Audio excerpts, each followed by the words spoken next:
સુપ્રભાત વહાલા વિદ્યાર્થીઓ આજથી આપણે ધોરણ 7માં સંસ્કૃત વિષયની વિડીયો લેવા જઈ રહ્યા છીએ। તો જે વિદ્યાર્થીઓ પાસે સંસ્કૃતની ટેક્સ્ટબુક હોય, ચોપડી હોય, પાઠ્યપુસ્તક, તે વિદ્યાર્થીઓ પોતાની પાસે સંસ્કૃતનું પાઠ્યપુસ્તક લઈ લેશે અને હવે આપણે સંસ્કૃતની શરૂઆત કરીએ।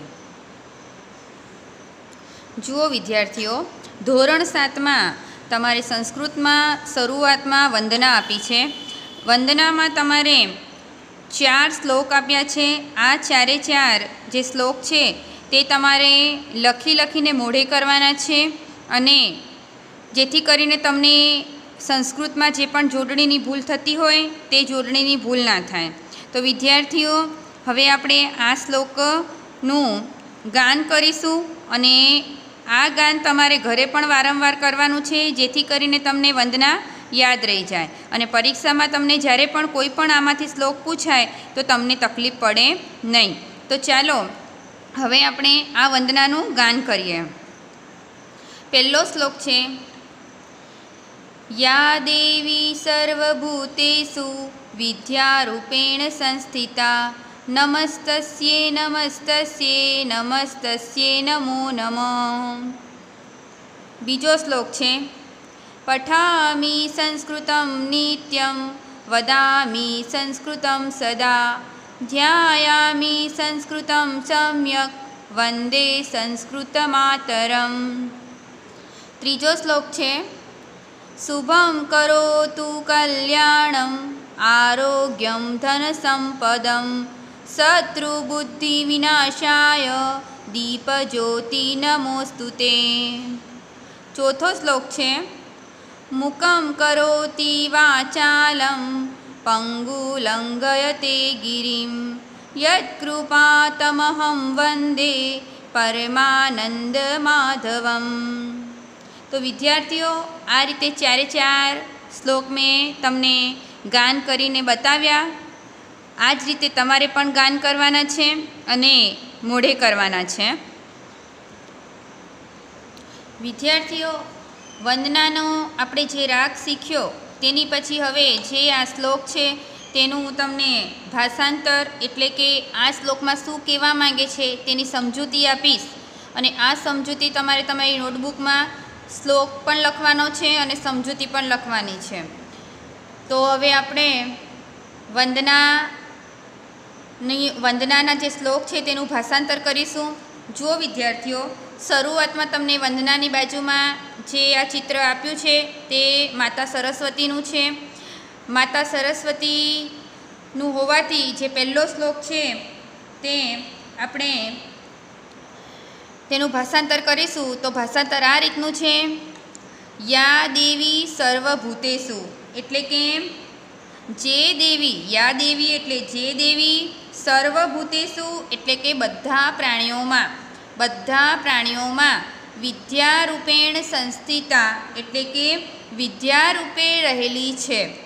એટલે કે આખી લાઈનનું જે ગુજરાતી થશે કે જે દેવી બધા પ્રાણીઓમાં વિદ્યારૂપે રહેલી છે।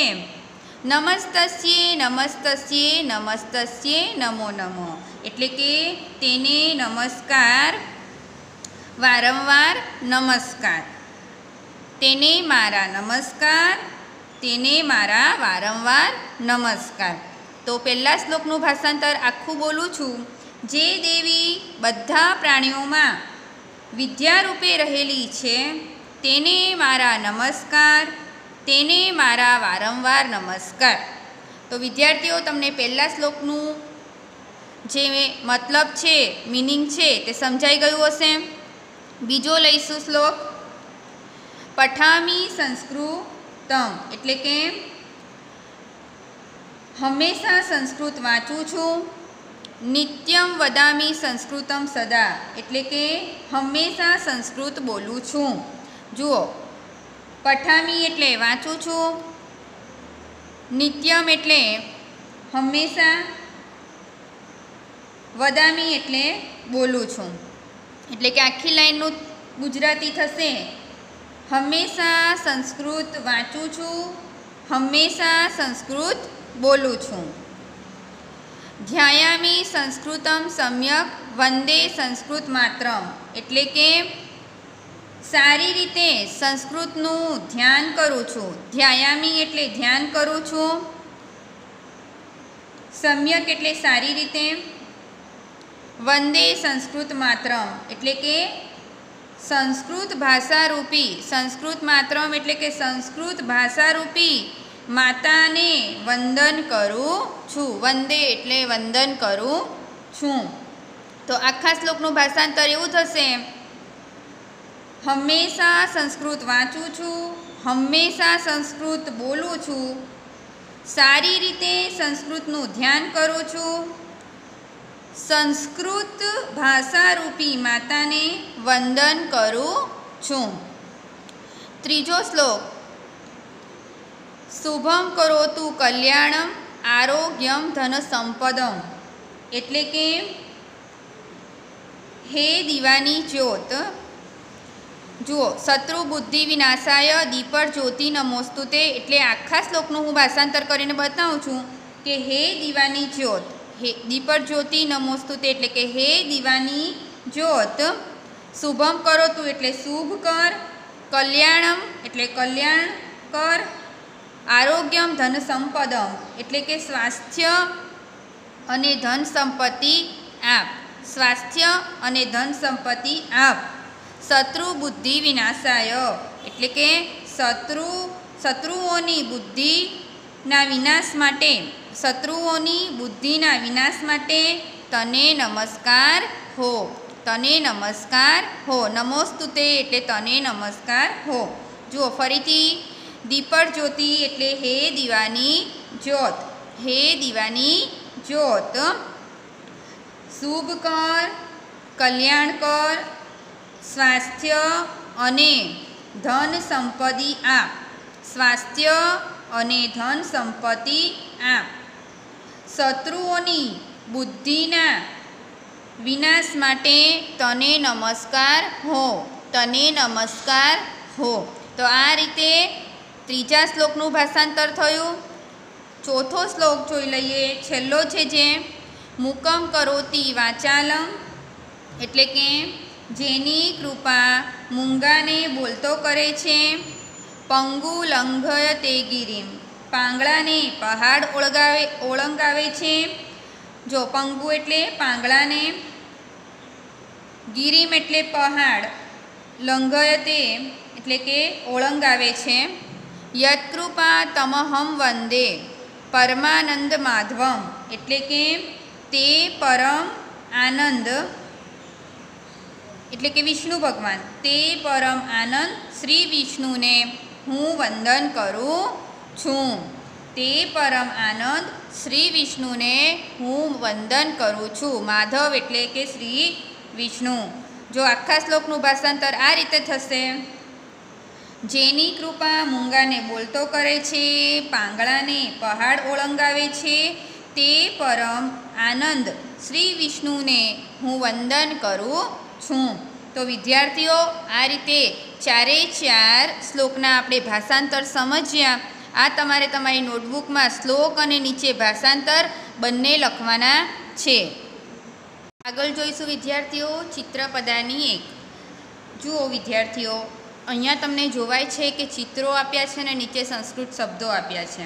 એટલે કે ભાષા શિક્ષણમાં ચિત્રોના માધ્યમથી તમારા શબ્દ ભંડોળમાં વૃદ્ધિ થાય તે માટે અહીંયા ચિત્રની સાથે જ શબ્દ આપ્યા છે, જેથી કરીને તમારા શબ્દ ભંડોળમાં વૃદ્ધિ થાય. ચિત્રપદાની એકમોમાં જે આપણે રોજિંદા ઉપયોગમાં આવતા જે સાધનો છે તેમજ વ્યવહારિક રીતે આપણે તેનો જે ઉપયોગ કરીએ છીએ જે સાધનોનો, તેનો વિશેષ કરીને અહીંયા ચિત્રોમાં સમાવેશ કરવામાં આવ્યો છે, જેથી કરીને તમારા શબ્દ ભંડોળ વધે. અહીંયા જે આ શબ્દો છે તેનો અનુવાદ કરવાની કોઈ આવશ્યકતા નથી, કારણ કે અહીંયા ચિત્ર આપ્યા છે એટલે ચિત્ર દ્વારા તમે સમજી શકો છો કે સંસ્કૃતમાં આ કયું વસ્તુ છે કે કયું સાધન છે. એમ જોવા જઈએ તો વિદ્યાર્થીઓ ધોરણ 6માં ચિત્રપદાનીના 4 સોપાનોમાં કેટલાક નામોનો પરિચય તમે મેળવી જ ચૂક્યા છો. ધોરણ 6 દરમિયાન પ્રાપ્ત કરેલ જે તમે ભાષા સમૃદ્ધિમાં વધારો કર્યો હતો તેના હવે થોડો વધારો થાય તેવા આશયથી અહીંયા 3 સોપાનોમાં નવા 36 નામોનો સમાવેશ કરવામાં આવ્યો છે. એટલે કે ચિત્રપદાની 1 થી 3ની અંદર નવા 36 નામનો સમાવેશ થયો છે, જેના નામનો ઉચ્ચાર આપણે યોગ્ય રીતે કરીશું. અને આનો મુખ્ય હેતુ છે કે ભાષાની દ્રષ્ટિએ નામપદો જેવા કે પુલ્લિંગ, સ્ત્રીલિંગ અને નપુંસકલિંગ હોય છે. જે વ્યાકરણ જે છે તે વ્યાકરણ તો ઠીક વિદ્યાર્થીઓ, પણ તમે તમારી ભાષા શુદ્ધિ થાય તેવો આપણે આગ્રહ રાખીશું. તો ચાલો હવે આપણે ચિત્રપદાની 1ની શરૂઆત કરીશું. અહીંયા તમે જોઈ શકો છો કે ચિત્રપદાની 1માં વિવિધ ચિત્રો આપ્યા છે અને આ ચિત્રોની નીચે જ અહીંયા નીચે તેના સંસ્કૃતમાં નામ આપ્યા છે. તે આપણે શુદ્ધ ઉચ્ચાર સાથે બોલીશું. જુઓ, અહીંયા પહેલું જે ચિત્ર છે એ તમને જોવાય છે, જેને કહેવાશે સંસ્કૃતમાં આસંદહ. આસંદહ એટલે અહીંયા ચિત્રમાં જોવાય છે તે પ્રમાણે ખુરશી. બીજું ચિત્ર છે સ્યુતઃ. સ્યુતઃ સ્યુતઃ એટલે ચિત્રમાં જોવાય છે તે પ્રમાણે થેલો કે બેગ. ત્રીજું છે પત્રભારઃ. પત્રભારઃ પત્રભારઃ એટલે કે પેપર વેઇટ. Paper weight. આગળ સમીકરઃ. સમીકરઃ સમીકરઃ એટલે ઇસ્ત્રી. સમીકરઃ એટલે ઇસ્ત્રી. ભ્રમણભાસઃ. ભ્રમણભાસઃ ભ્રમણભાસઃ એટલે મોબાઈલ ફોન. Mobile phone. પર્વતઃ. પર્વતઃ પર્વતઃ એટલે કે પર્વત કાં તો પહાડ. પર્વત કાં તો પહાડ. આગળ પર્યંકઃ. પર્યંકઃ પર્યંકઃ એટલે પલંગ. પર્યંકઃ એટલે પલંગ. આગળ કટઃ. કટઃ કટઃ એટલે ચટાઈ કે સાદડી. ચટાઈ કે સાદડી. આગળ દંડદીપઃ. દંડદીપઃ દંડદીપઃ એટલે ટ્યુબલાઇટ. ટ્યુબલાઇટ. આગળ પાદપઃ. પાદપઃ પાદપઃ પાદપઃ એટલે વૃક્ષ કે ઝાડ. વૃક્ષ કે ઝાડ. આગળ ચષકઃ. ચષકઃ ચષકઃ ચષકઃ એટલે પ્યાલો. પ્યાલો. આગળ છેલ્લું છે કંદૂકઃ. કંદૂકઃ કંદૂકઃ કંદૂકઃ એટલે કે દડો. તો વિદ્યાર્થીઓ, આ રીતે આપણી ચિત્રપદાની 1ના જે ચિત્રો છે તેનો સંસ્કૃતમાં ઉચ્ચાર તમારે ઘરે કરવાનો છે અને તમારી નોટબુકમાં આ શબ્દો લખી પણ દેવાના છે. એટલે કે વિદ્યાર્થીઓ, આ જે આપણે શબ્દો સમજ્યા તે પ્રત્યેક સંસ્કૃત શબ્દને અંતે અ ઉચ્ચાર થાય છે. તેથી જે અ અંતવાળા પુલ્લિંગ શબ્દો એટલે કે અકારાંત પુલ્લિંગ શબ્દો કહેવાય છે. હવે આપણે આગળ જોઈશું ચિત્રપદાની 2. વિદ્યાર્થીઓ, આપણે ચિત્રપદાની એકમમાં જે ચિત્રો જોયા અને ઉચ્ચાર કર્યો તે જે ચિત્રો હતા તે તમે લર્ન કર્યા હશે અને વાંચ્યા હશે કે જે પુલ્લિંગ શબ્દો હતા અકારાંતવાળા. હવે આપણે જે ચિત્રપદાની 2 એટલે કે ચિત્રપદાની 2 ભણવા જઈ રહ્યા છે તે શબ્દો છે તમારા. જે પણ આ શબ્દો છે પહેલાં આપણે આ શબ્દોનો ઉચ્ચાર કરીશું અને પછી હું તમને તેની સમજૂતી આપું છું. તો ચાલો સ્ટાર્ટ કરીએ. નૌકા. નૌકા નૌકા નૌકા એટલે હોડી. सम्मार्जनी. सम्मार्जनी सम्मार्जनी सम्मार्जनी એટલે ઝાડુ કે સાવરણી. ઝાડુ. રંધ્રિકા. રંધ્રિકા રંધ્રિકા રંધ્રિકા એટલે કાગળમાં કાણા પાડવાનું સાધન, કાં તો તમે પંચ મશીન પણ બોલી શકો છો. આપણે પંચિંગ મશીન જ બોલીએ છીએ, પણ તમારી સમજૂતી માટે કાગળમાં કાણા પાડવાનું સાધન.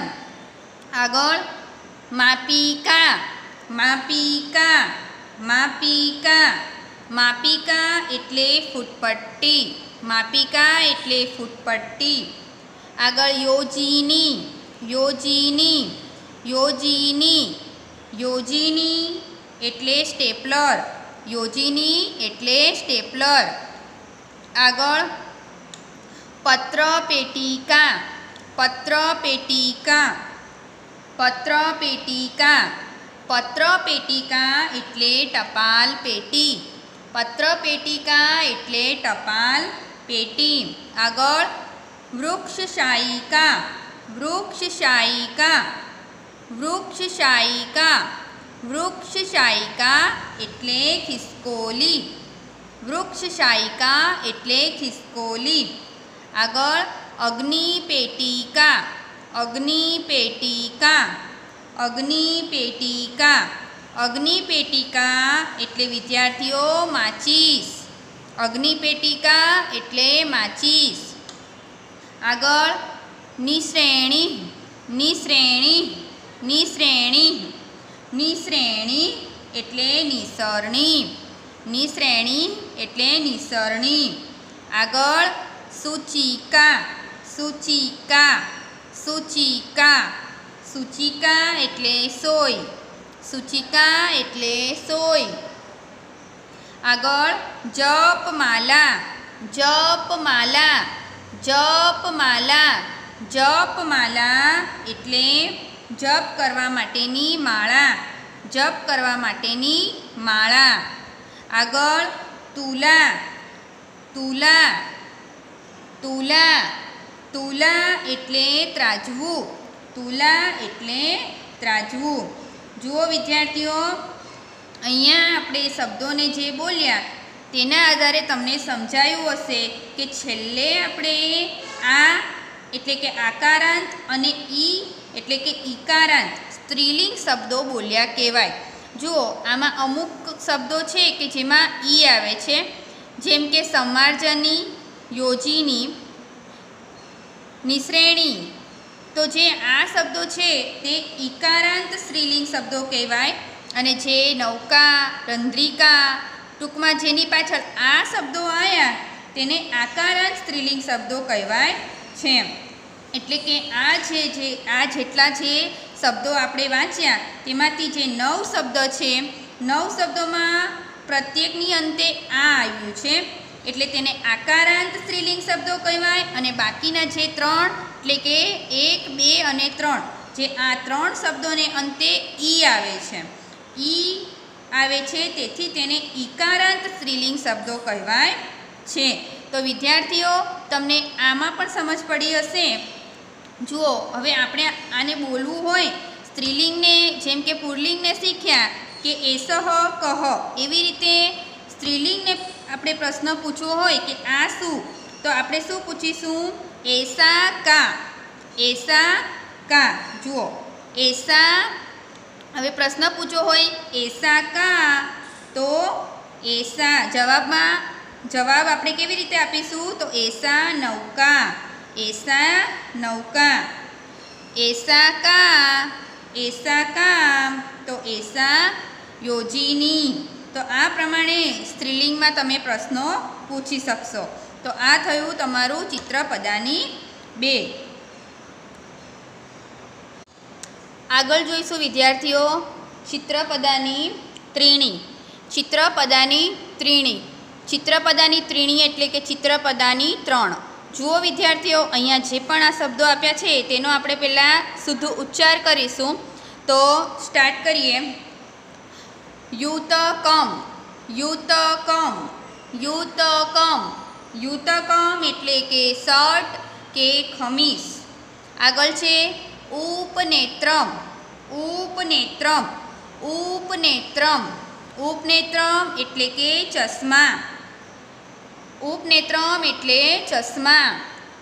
પછી કંકતમ, કંકતમ, કંકતમ, કંકતમ એટલે કાંસકો, કંકતમ એટલે કાંસકો. આગળ અર્ગલમ, અર્ગલમ, અર્ગલમ, અર્ગલમ એટલે સ્ટોપર કે આંગળો, સ્ટોપર કે આંગળો. આગળ પર્ણમ, પર્ણમ, પર્ણમ, પર્ણમ એટલે પાંદડું, પર્ણમ એટલે પાંદડું. આગળ વ્યજનમ, વ્યજનમ, વ્યજનમ, વ્યજનમ એટલે પંખો, વ્યજનમ એટલે પંખો. આગળ આમ્રફલમ, આમ્રફલમ, આમ્રફલમ, આમ્રફલમ એટલે કેરી, આમ્રફલમ એટલે કેરી. આગળ ગૃહમ, ગૃહમ, ગૃહમ, ગૃહમ એટલે ઘર, ગૃહમ એટલે ઘર. આગળ સંગણકમ, સંગણકમ, સંગણકમ, સંગણકમ એટલે કમ્પ્યુટર, સંગણકમ એટલે કમ્પ્યુટર. આગળ દ્વારમ, દ્વારમ, દ્વારમ, દ્વારમ એટલે દરવાજો, દ્વારમ એટલે દરવાજો. ફેનકમ, ફેનકમ, ફેનકમ, ફેનકમ એટલે સાબુ, ફેનકમ એટલે સાબુ. આગળ વાતાયનમ, વાતાયનમ, વાતાયનમ, વાતાયનમ એટલે બારી, વાતાયનમ એટલે બારી.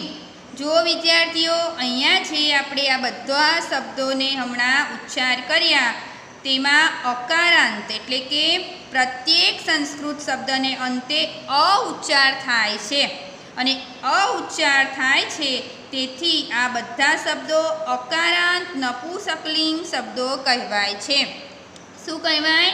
અકારાંત નપુંસકલિંગી શબ્દો કહેવાય છે.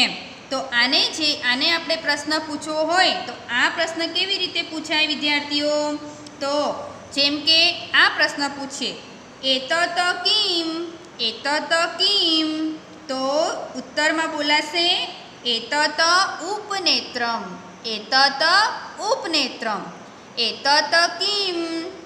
જુઓ, એતત લખીશું તો તેનો ત પણ તમે ખોડો લખશો. ખોડો એટલે જે આ છેલ્લા અક્ષરની નીચે તમને થોડીક નાની લીટી જોવાય છે તેને ખોડો કહેવાય, ખોડો શબ્દ કહેવાય. એટલે એતત કિમ, કિમ પણ ખોડો જ લખાશે અને પ્રશ્નાર્થ ચિહ્ન આવશે. એતત કિમ તો એતત દ્વારમ, એતત દ્વારમ. તો આ રીતે તમે નપુંસકલિંગ જે શબ્દો છે તેને બોલીશો.